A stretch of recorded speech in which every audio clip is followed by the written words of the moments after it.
Hello, yogis. Welcome to Mantra Mondays with myself, Amy.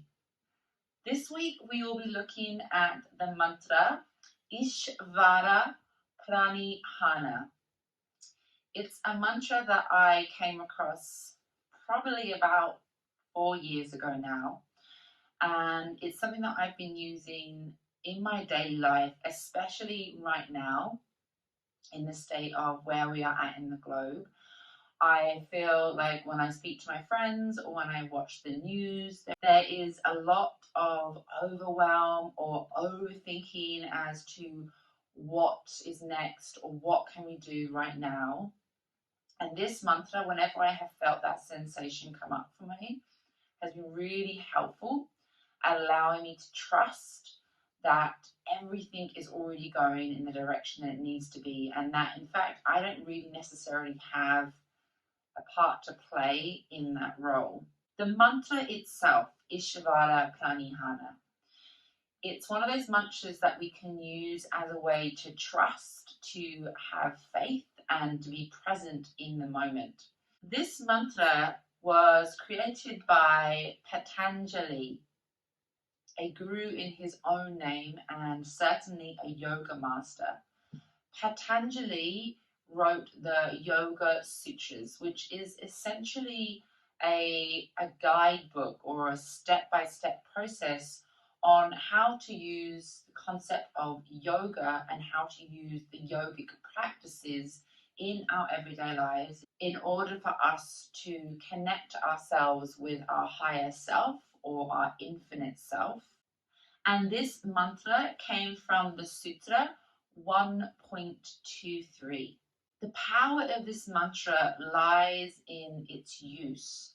We can use this mantra as a way to cure the afflictions of our mind by redirecting our energy from our selfish desires, maybe our wants, our needs, towards our pursuit of oneness, towards our pursuit of unification. Let's break this mantra down. Ishvara. The meaning behind this is supreme or personal. Pranidhana means surrender, dedication, devotion. So when we put this together, it's our supreme surrender to our higher self or to this energy. And I love this mantra so much that I'm actually going to be getting it tattooed on my arm. It's one of those mantras that really helps me to come back to my center when my mind is going crazy and overthinking. I think Ishvara Pranidhana, and it helps me to really remember that I am already where I am meant to be. Now let's get to the chanting. I'm going to be playing a very basic chord sequence along with this mantra. It's a little bit quicker than some of the previous mantras, so if you need to watch this video back to get used to the rhythm, then please do. And otherwise, if you'd rather just sit in a nice tall seat, closing your eyes, you can allow the vibrations of this mantra to change your energetic field.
Now I'm going to guide us through a breathing technique, a pranayama, and it's one of my favorites, mainly because it has the use of our voices within this breathing technique. We use a humming sound. The pranayama is called Brahmari breath. Brahmari is a Sanskrit word, and when translated, it means the Indian black honeybee.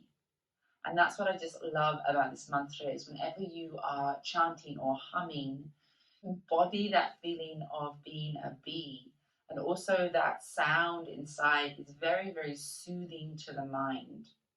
When we perform this pranayama, it actually affects our autonomic nervous system. So it moves it from the sympathetic to the parasympathetic. The difference being when we're in our sympathetic nervous system, we are always in that continual state of fight and flight. We are ready to survive, we are ready to move, to be in action. And this is a state that we can be often in throughout our whole day without even knowing it. Our parasympathetic nervous system is our rest and digest. So, this is our relaxation, this is our calm, this is our place of peace within our nervous system. This breath work, this pranayama, allows us to move from that heightened state of our sympathetic nervous system to a relaxed, low state of our parasympathetic nervous system. So, again, that mantra we just chanted along with this breath technique is incredible for anyone who is suffering from anxiety, stress, or depression. The humming sound is wonderful for people that are first starting meditation. It gives you that sound, that's something within your mind to focus on, which actually helps to block and to clear out the mental loops that we often get ourselves caught in, especially when we're first starting out meditation. So I highly recommend this breath for anyone watching right now who is interested in meditation or perhaps is in the beginning stages of meditation, to use this breath work along with your meditative seat. I invite you to come into a comfortable seated position, cross-legged, or you can sit in a chair with your feet firmly planted on the ground. If possible, placing a block or a cushion underneath your seat to raise your hips higher than your knees. This allows for that natural curve in our lumbar spine to remain and also naturally pulls our spine back in alignment, creating that long line of energy from our crown of our head down to our sacrum. If you're in a seat, I encourage you to shift your bottom towards the edge of the seat again, so you have that natural, gentle tilt in your pelvis. Placing your palms on your thighs or your knees. Take a nice deep breath in through your nose, out through your mouth. We first take a nice deep breath in. When we exhale, we begin to hum. And we hum the breath out until we are empty. This breath work can be practiced in 2 different stages. First one, without a mudra. So we keep our hands on our knees and our thighs. We take a nice deep breath in. Gently close the eyes down.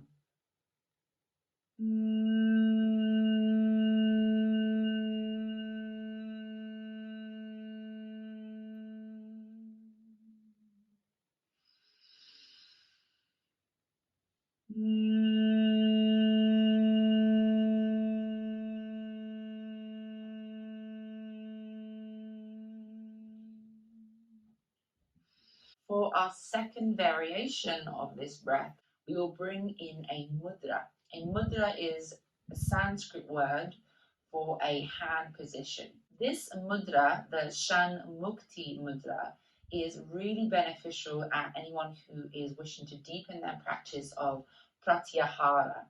Pratyahara is one of the 8 limbs of yoga, and it's an element that we use to withdraw ourselves from our senses, that we can begin to move into the deeper layers of ourselves.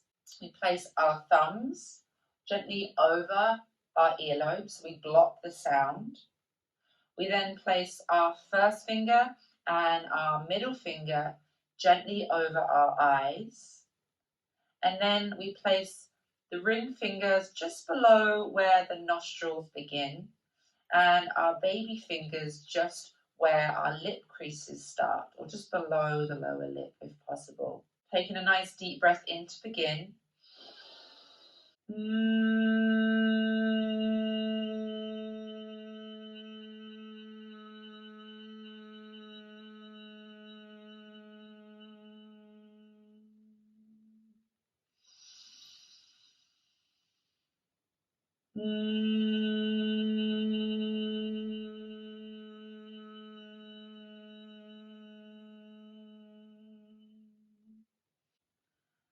After you have completed your 6 rounds, keep your eyes closed and rest your palms back to your thighs. Sit in the space, in the energy you've created, and notice any changes in your emotional body, in the landscape of your thoughts, and also anything that might have arisen in your physical body. Once you get familiar with this pranayama, you can begin to use it to suit different areas of your life. Different frequencies of humming affect different parts of ourselves.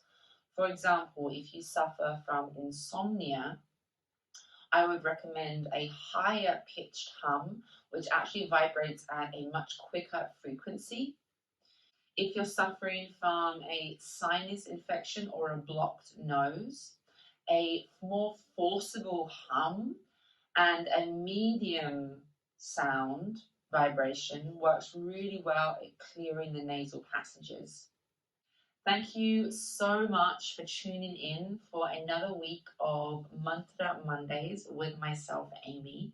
Please don't forget to subscribe to this channel by clicking below so that you can stay up to date with all of my new videos that come out on a weekly basis. Namaste.